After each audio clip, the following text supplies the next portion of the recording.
पंडा। प्रभाकर जी कहाँ के रहने वाले हैं? उड़ीसा। उड़ीसा के रहने वाले हैं। अच्छा सर, अगर बात की जाए इस समय बजट सत्र दोबारा से शुरू हो चुका है संसद में और राहुल गांधी ने जो लंदन में बयान दिए वो थे बेवकूफ़ है, वो बेवकूफ़ है। उनके ऊपर जो है वो लंदन वाले बयान इसका बात मत बोलो। देशद्रोह का मुकदमा चलाने की बात की जा रही है। वो ठीक है, वो ना, वो बेवकूफ़ है, उसको कुछ मालूम नहीं है। वो क्या बोलता है, क्या करता है देश के लिए, कुछ कुछ मालूम नहीं है। कोशिश कर रहे हैं प्रधानमंत्री बनने की। नहीं, वो प्रधानमंत्री वो चपरासी के लिए लायक नहीं है। प्रधानमंत्री क्या बनेगा? हम उड़ीसा से आए, 2000 किलोमीटर दूर से हम आज न्यूज़ सुन रहे। वो चपरासी बनने के लायक नहीं है। क्या बोल रहा है, क्या क्या कहने से क्या होगा, ये वाला लीडर के साथ खड़ा होने का ताकत नहीं उसके पास।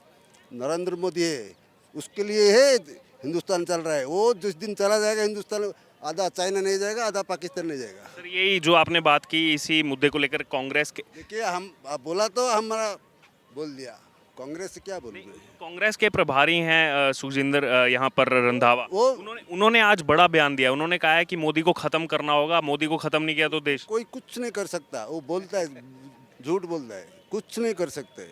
जी सर, क्या नाम है आपका? राजेश सिंह। राजेश जी कहाँ के रहने वाले हैं? मैं उज्जैन से हूँ।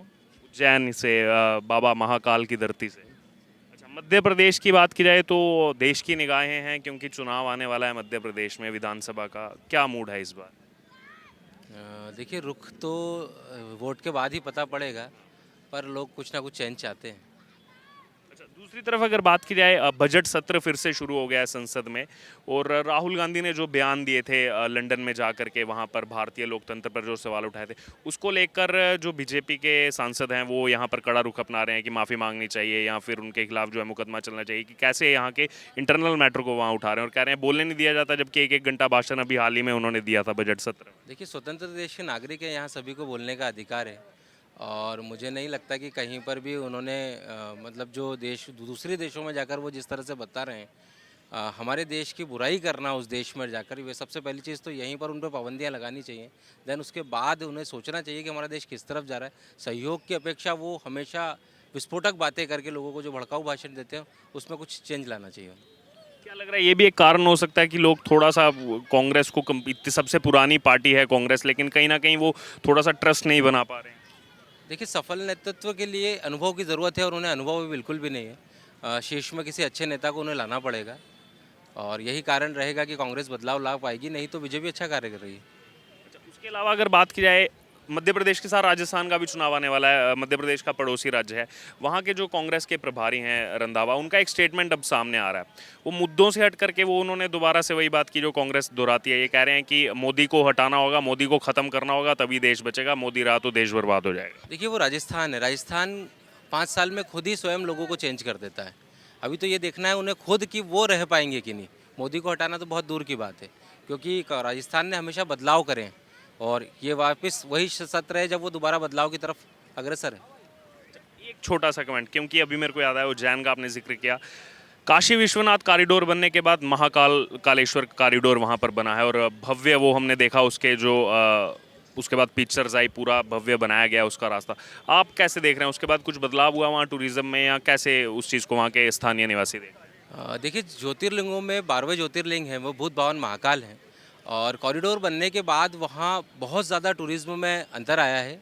आज शहर के अंदर जो सुनसान पड़ी होटलें थी सालों से, आज उनके अंदर कहीं ना कहीं रश बढ़ा है। इक्विडिटी भी शहर के अंदर अब पहले से ज़्यादा फ्लो में है और आने वाले टाइम में उज्जैन में बहुत ज़्यादा विकास उसके कारण होगा। उज्जैन का फोटो अभी महाकालेश्वर जी का बहुत ज़्यादा वायरल हो रहा है। विराट कोहली आए थे वहाँ पे, सेंचुरी बनाई है उन्होंने और अभी तो उनको आस्था से जोड़ दिया कि बाबा नीम करोली के आश्रम गए, सेंचुरी बना दी, वृंदावन गए, सेंचुरी बना दी, महाकालेश्वर दर्शन करने के पूरी सीरीज में 111 बनाए थे, एक इनिंग में 180 रन बना दिए। देखिए, वहाँ पर आने वाले सभी भक्त हैं, वहाँ कोई स्पेशल कैटेगरी नहीं है या कोई स्पेशलाइजेशन नहीं है कि वहाँ आएंगे। वहाँ जो भी आता है उसकी मुराद पूरी होती है और वो विराट कोहली हों या मोदी जी हों, नतमस्तक हमेशा रहते हैं और सभी का स्वागत उज्जैन करता है। बाबा महाकाल के दर्शन करने से आपके बहुत सारे काम होते हैं। जी सर, क्या नाम है आपका? जी, मैं सत्येंद्र शुक्ला और मेरा ये फर्स्ट विजिट है। कहाँ के रहने वाले? मैं यूपी गोरखपुर से हूँ। गोरखपुर, बाबा आदित्यनाथ, योगी आदित्यनाथ जी की। जी जी, योगी आदित्यनाथ महाराज जी जो यूपी के मुख्यमंत्री हैं और वो हमारे यहाँ के सांसद भी मतलब थे, लेकिन अभी समय भोजपुरी फिल्म के अभिनेता श्री रवि किशन शुक्ला जी वहाँ के सांसद। मेरा अच्छा, फर्स्ट विजिट है, काफ़ी अच्छा लगा। और मैं ये जानना चाहता हूँ, उत्तर प्रदेश के आप रहने वाले हैं, अभी वहाँ पर अगर बात करें उमेश पाल जो हत्याकांड हुआ उसके बाद जिस हिसाब से गैंगस्टर पर एक हिसाब से जो है पूरा सर्जिकल स्ट्राइक चल रहा है, कहीं एनकाउंटर, कहीं पर जो है उनके खिलाफ बुलडोजर एक्शन, अवैध निर्माणों पर, आम जनता होने के नाते कैसे देखते हैं? देखिए, जब से योगी जी ने शपथ लिया मुख्यमंत्री पद का, तब से उन्होंने कहा कि माफिया का कोई राज नहीं चलेगा इसमें। अभी कुछ समय पूर्व अभी उनका विधानसभा में एक भाषण था, माफियाओं को मिट्टी हम माफियाओं को, जितने भी माफिया उनको मिट्टी मिला देंगे। जैसे अतीक अहमद को अखिलेश सरकार जी ने काफ़ी मतलब तवज्जो दिया उन्होंने, लेकिन उसी पे उन्होंने अटैक किया कि आप देखते जाइए, मैं माफिया को मिट्टी मिला दूंगा। और जो भी बुलडोजर चला है, जो भी अवैध निर्माण हो रहा है, उस पर काफ़ी हमारे जो मुख्यमंत्री जी हैं उनका काम सराहनीय है।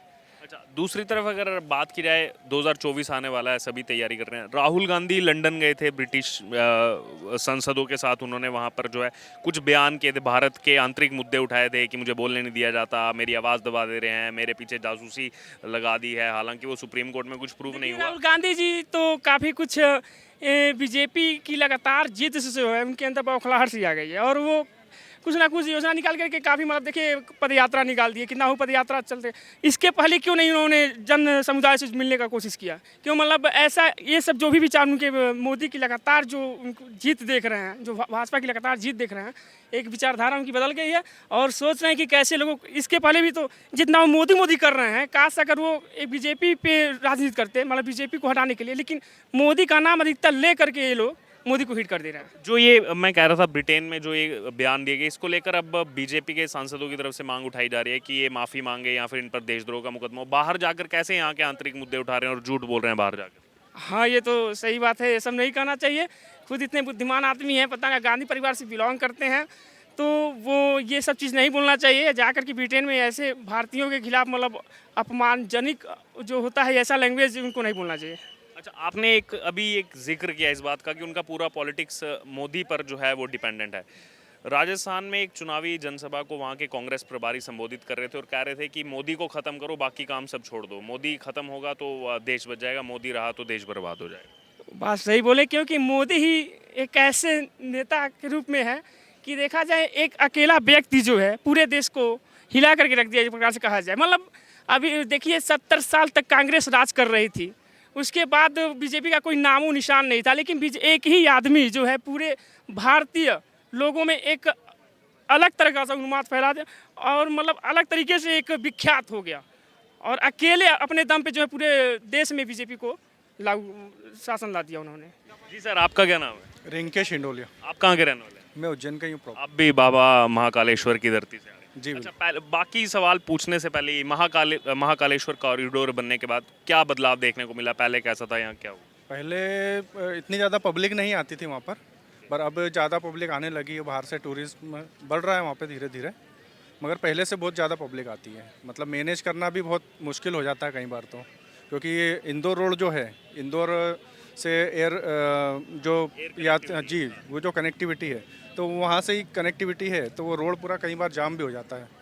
थोड़ी समस्या रहती है क्योंकि हम नज़दीक में ही रहते हैं वहाँ पे। इस बार क्या लग रहा है चुनाव में क्या होगा? अच्छा, एक चीज़ और भी सामने आई थी, सूत्रों के हवाले से खबर आई थी कि हो सकता है कि शिवराज सिंह चौहान को दिल्ली ला करके इस बार बीजेपी ज्योतिरादित्य सिंधिया को सीएम चेहरे के रूप में प्रोजेक्ट करे। अभी वो कंफर्म नहीं है, बट ऐसे ही सूत्रों के हवाले से खबर आई थी कि ऐसा सोच विचार चल रहा है। आप एक काम नागरिक होने के नाते कैसे देखते हैं अगर ज्योतिरादित्य सिंधिया यहाँ बीजेपी के कैंडिडेट बनते हैं सीएम के? सर, राजनीति में इतना ज़्यादा तो मैं बोल नहीं सकता, मुझे इतना ज़्यादा ज्ञान नहीं है इस बारे में, पर जहाँ तक शिवराज जी जो कर रहे हैं अभी वैसे बेटर कर रहे हैं, कोई दिक्कत नहीं उसमें, अभी बढ़िया चल रहा है। 24 का क्या मूड लग रहा है? 24 में फिर बीजेपी का ही। यहाँ पर बात तो चल रही है कि कांग्रेस की तरफ से कि मोदी को ख़त्म करना होगा, देश बर्बाद हो जाएगा। नहीं सर, काम तो पब्लिक देख रही है ना सर। कहाँ के रहने वाले हैं? जी अमेठी के।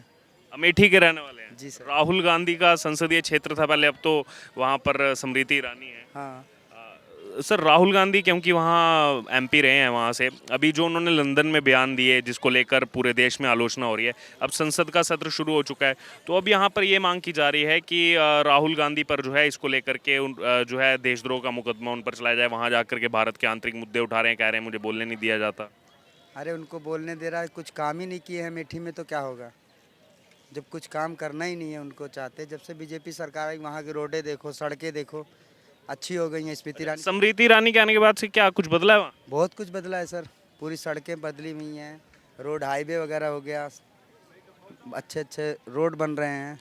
राहुल गांधी ने आज तक इतने 10 साल से सांसद थे, कुछ काम नहीं किया। अच्छा, अगर दोबारा से आते हैं 2024 में वहाँ चुनाव लड़ने, जीतेंगे नहीं सर, नहीं जीतेंगे? स्मृति ईरानी जीतेंगे। समृति ईरानी जी वो हारने के बावजूद वहाँ रही थी 5 साल तक। जी सर, जी सर, उसके बाद साजिशन उनके साथ जो लोग थे, एक की हत्या भी करवा दी गई। जी जी। इसलिए स्मृति ईरानी ने काम बहुत किया है ना सर, इस वजह से उनको कोई हरा नहीं सकता। वो फिर से ही जीतेंगे 24 में। अच्छा, 24 चुनाव से पहले राजस्थान में चुनाव है और राजस्थान के जो कांग्रेस के प्रभारी हैं सुखजिंदर सिंह रंधावा, उनका एक स्टेटमेंट सामने आया आज। वो कह रहे हैं कि भाई अगर बाकी सब काम छोड़ दो, सबसे पहले मोदी को ख़त्म करो। ये बड़ा स्टेटमेंट उनका आया है कांग्रेस। ख़त्म कहाँ कर पाएंगे सर, मोदी जी इतने अच्छे अच्छे काम कर रहे हैं, हमारे देश के प्रधानमंत्री हैं, इतने अच्छे अच्छे काम कर रहे हैं, कहाँ ख़त्म कर पाएंगे आप बताइए ना, आप खुद समझ। अमेठी की आवाज़ है। जी सर, अमेठी में कहाँ, स्मृति ईरानी ही जीतेंगी सर। अच्छा, और दूसरा एक और मैं कमेंट लेना चाहूँगा। अमेठी उत्तर प्रदेश में आता है। उत्तर प्रदेश सरकार की अगर हम बात करें, केंद्र से अगर राज्य सरकार पर हैं, उत्तर प्रदेश में इस समय बाहुबलियों में एक खौफ सा दिखाई दे रहा है। जैसे जो अब उमेश पाल हत्याकांड हुआ, उसके बाद जिस हिसाब से टास्क फोर्स लगी हुई है, एनकाउंटर हो रहे हैं, बुलडोज़र से जो है उनके अवैध निर्माण ध्वस्त किए जा रहे हैं बाहुबलियों के। आप उत्तर प्रदेश के निवासी होने के नाते कैसे देखते हैं? तो योगी जी बहुत अच्छा काम कर रहे हैं। कोई सरकार थी, सपा थी या कोई भी थी, मायावती, तो कोई जो है अपने आप गुंडई करते थे।